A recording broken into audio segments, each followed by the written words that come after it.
You already know more than you think, because every person leaves clues, and Nietzsche's 18 truths will teach you how to find them and what they mean. You just don't know how to read the signs yet. This video isn't a quick list or surface-level advice. It's a complete breakdown, divided into 3 powerful parts, each building on the last. If you skip ahead or miss one, you'll lose the depth that makes this truly work. This is the skill no one teaches you, but once you see it, you can't unsee it. So stay with me, because by the end of all 3 parts, you won't just understand others, you'll understand yourself in ways you never expected. But Nietzsche warned us not to be fooled by language. People don't speak from truth. They speak from survival, from ego, from fear. From a young age, you're trained to trust what people say. Words are our currency. You never expected. What's most deceptive about humans is that they don't even know they're doing it. Most people are actors in a play they didn't write. Their smiles, their opinions, their tone, all shaped by what once kept them safe. The surface of someone's personality is not them, it's their armor. The person who seems overly kind may not be kind at all. They may simply be terrified of rejection. The one who seems strong may be crumbling underneath, hoping no one notices. And this is why most people aren't hiding from you, they're hiding from themselves. Nietzsche once said, "Every profound spirit needs a mask." But he didn't mean that as an insult. He meant it as a warning to not confuse the mask with the person. People leak the truth. Here's what no one tells you. People leak the truth all the time, not in their words, but in the cracks. The moments they look away, the way they laugh too long, the way they quickly change the subject when it gets too close. And Nietzsche's first psychological truth is this: everyone wears a mask to survive, not because they're fake, but because they're scared. To survive society, people create a version of themselves they hope will be accepted. But masks aren't perfect. They slip, and the first sign of truth is tension. Watch for what makes someone uncomfortable. That's where the real person begins. 2. What someone hates in others reveals what they're hiding in themselves. This is one of Nietzsche's sharpest insights. Projection. When someone constantly mocks arrogance, they're often insecure about their own self-worth.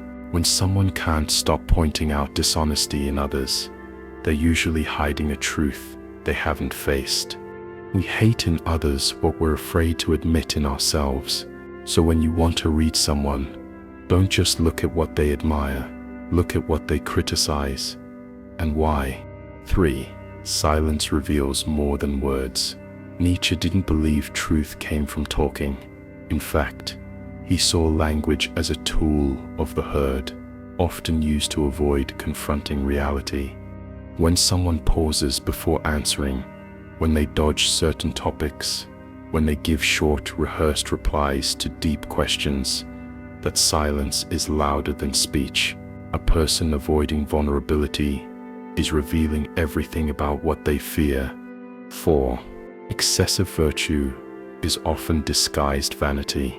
Be wary of the person who loudly proclaims their purity, the one always correcting others, always preaching. Nietzsche called this the will to power in disguise. Sometimes morality becomes a mask for superiority. The louder the virtue signal, the more likely there's something being hidden behind it. Real goodness doesn't need applause. This one changes everything. The lies you hear from people, "I'm fine, I'm over it, I don't care," aren't lies to hurt you. They're lies they've rehearsed so often that they believe them.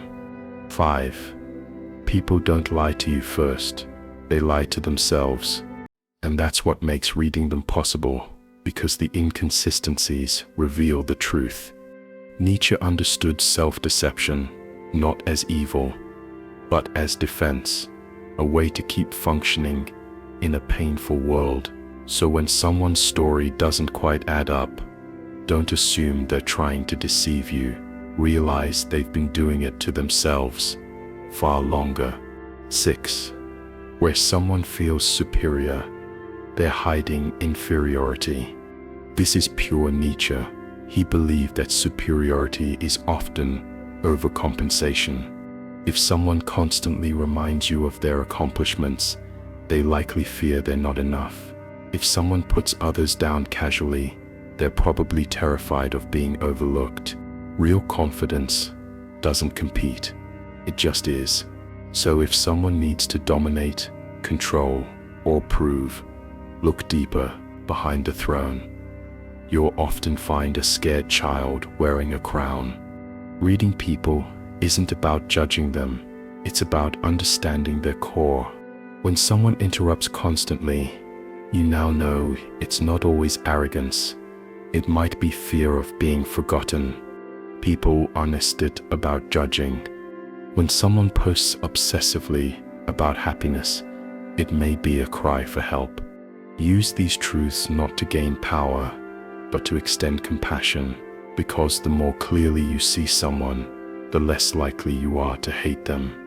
When someone avoids eye contact while saying, "I'm fine," you know to listen to the body, not the sentence.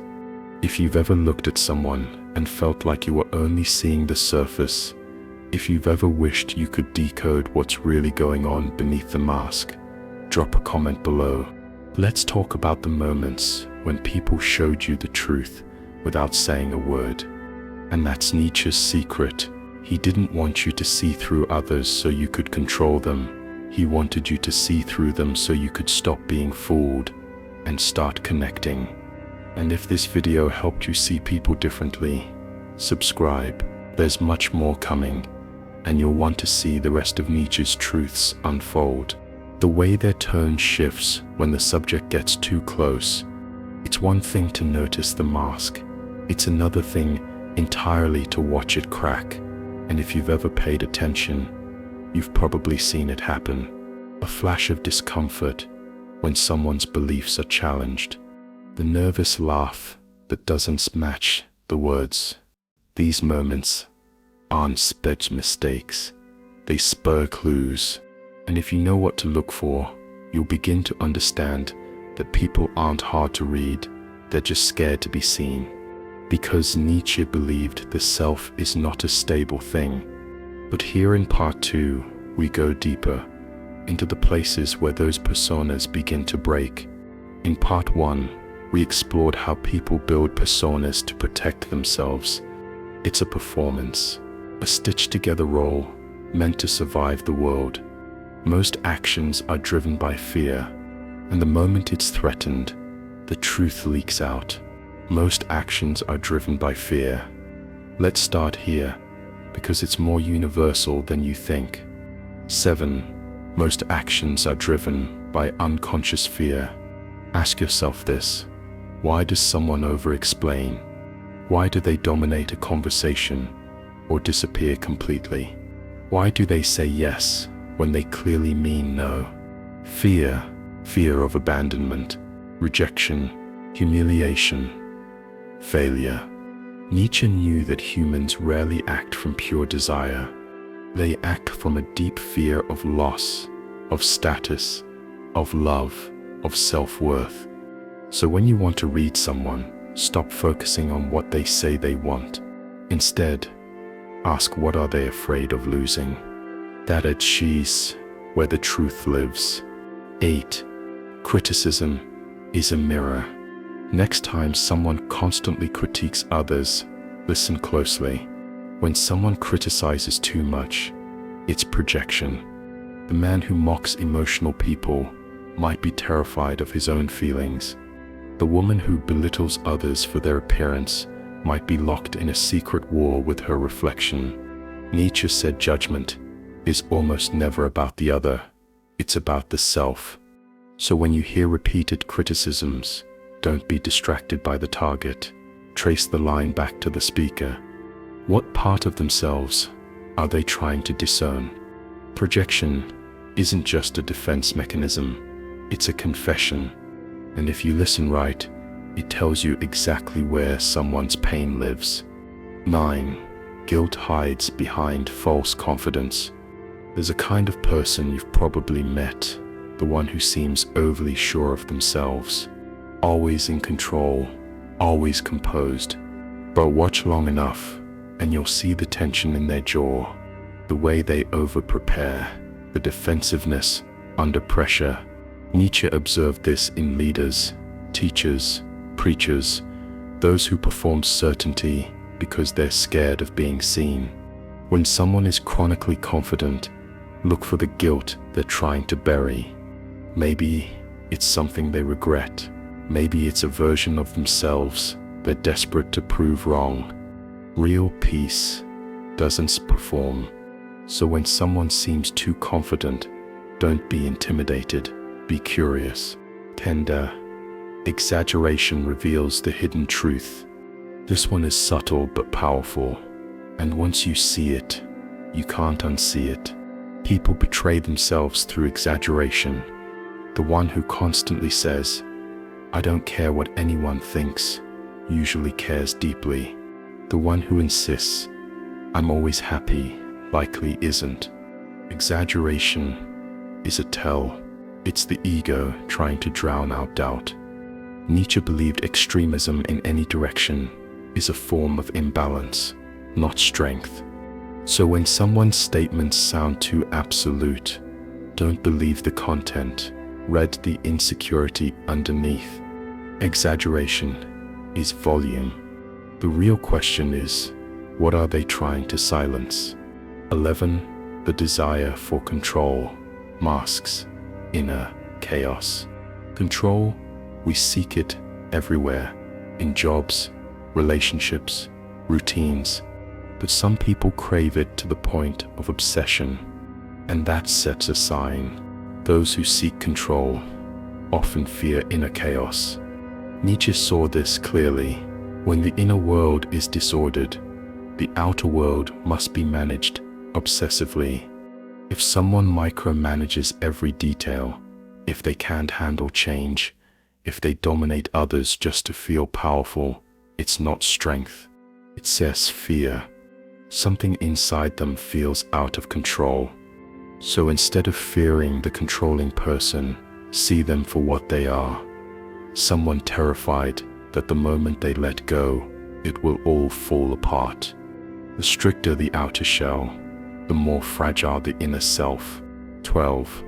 The louder the performance, the emptier the core. This is one of Nietzsche's most haunting insights, and it applies more today than ever.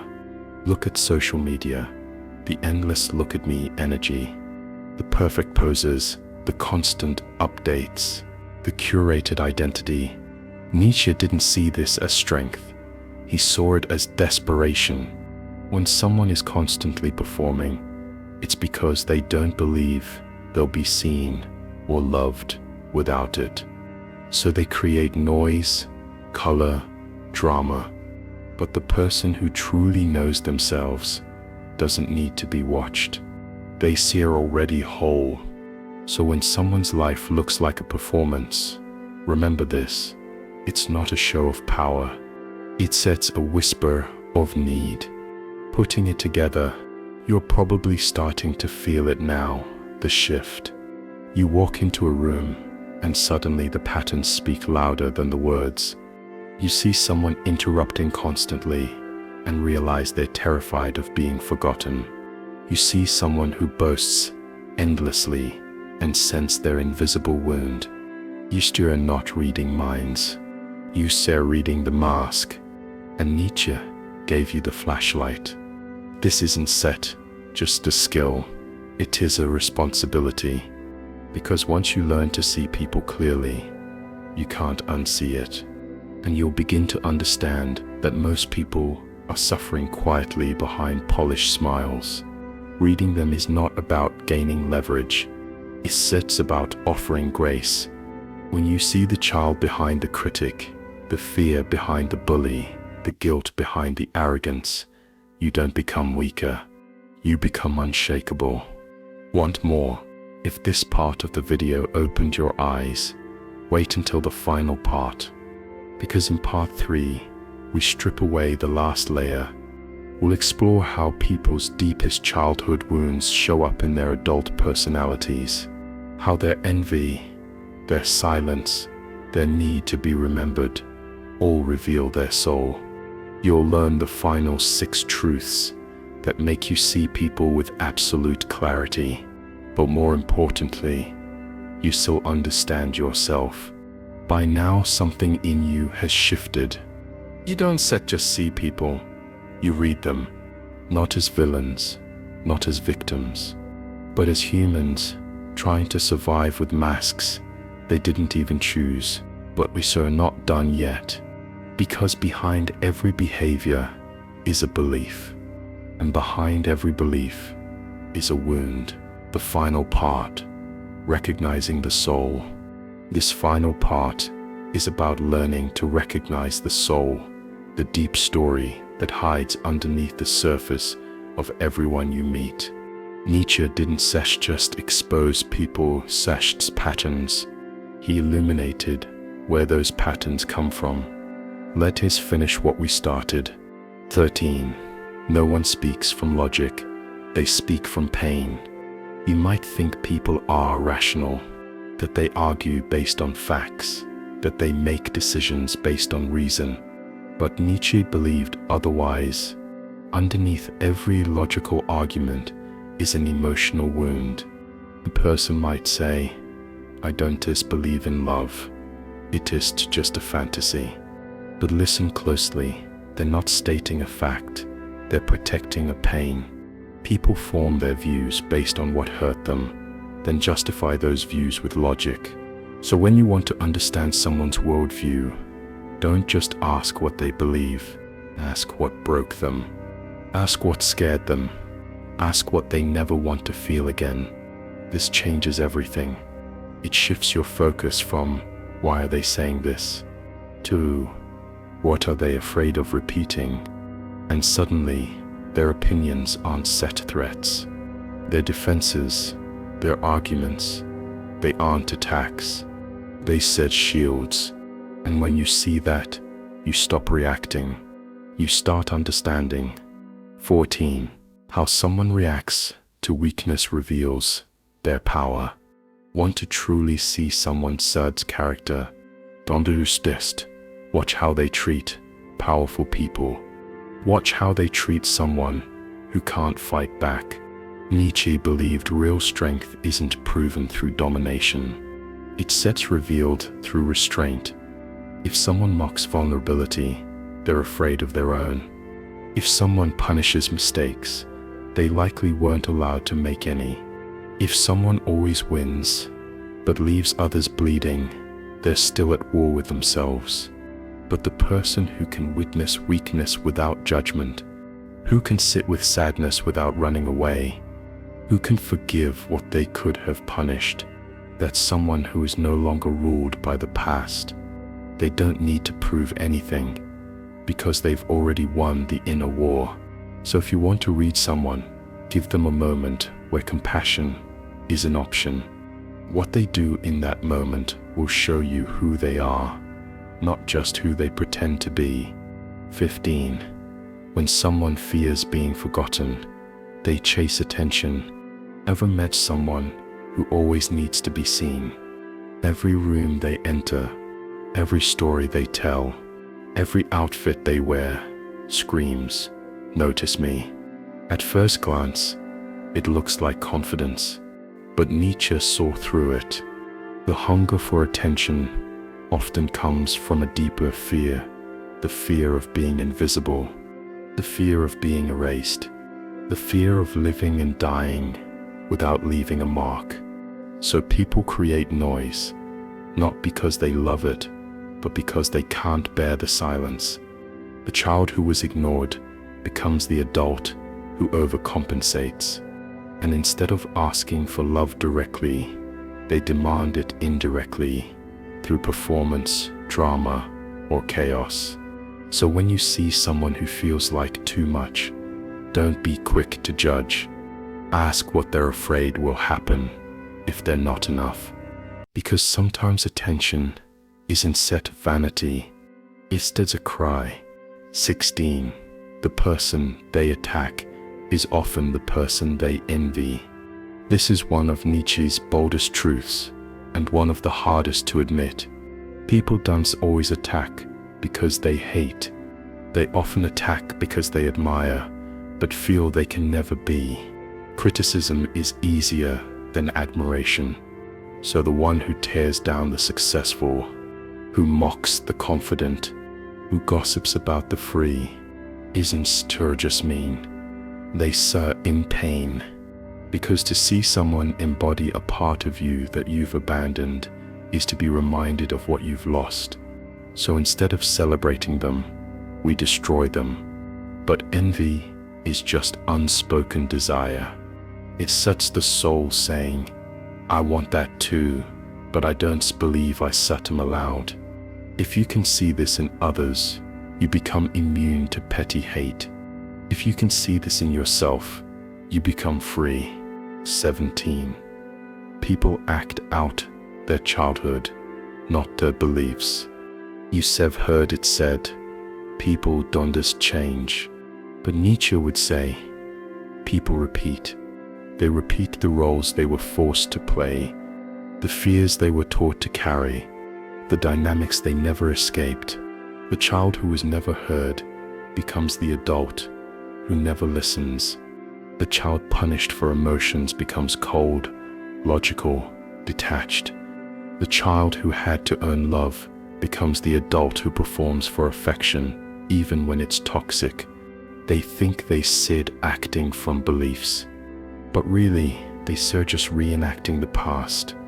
So if you want to read someone, don't just ask who they are, ask who they had to be. Because behavior is biography, and behind every adult is a child still waiting to feel safe. 18. Their patterns are a confession. This is the final truth, and it changes everything. People don't always know how to express what hurts, but they show you again and again through patterns.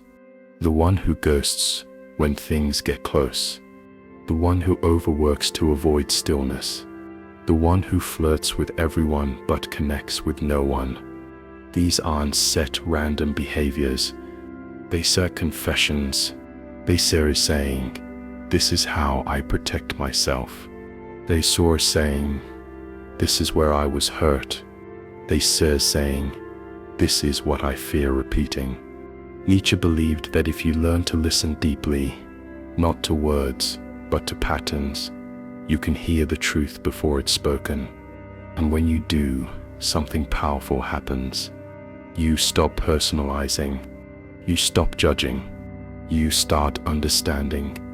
You become a mirror, not a weapon. You become someone who sees and still chooses grace. And that, more than any tactic or trick, is what makes you powerful. Because you're not just reading people, you're remembering yourself. The reflection. Now take a moment. Reflect. Every truth we've covered wasn't just about others. It was about you. Your own patterns. Your own fears. Your own childhood scripts. Because the more clearly you see others, the more clearly you see yourself. This isn't set in the end of the journey. It sets the beginning of a new way of seeing. Nietzsche didn't just want us to observe. He wanted us to awaken, to know that everything we judge in others is something we carry, and everything we admire is something we long to embody. So if you felt seen by this video, if you've recognized patterns in people or in yourself, don't keep it to yourself. Comment below which of these 18 truths hit you the hardest. Let's build something honest together in a world full of masks. And if this spoke to you, subscribe. This is just the beginning of learning to see what's hidden and becoming who you really are.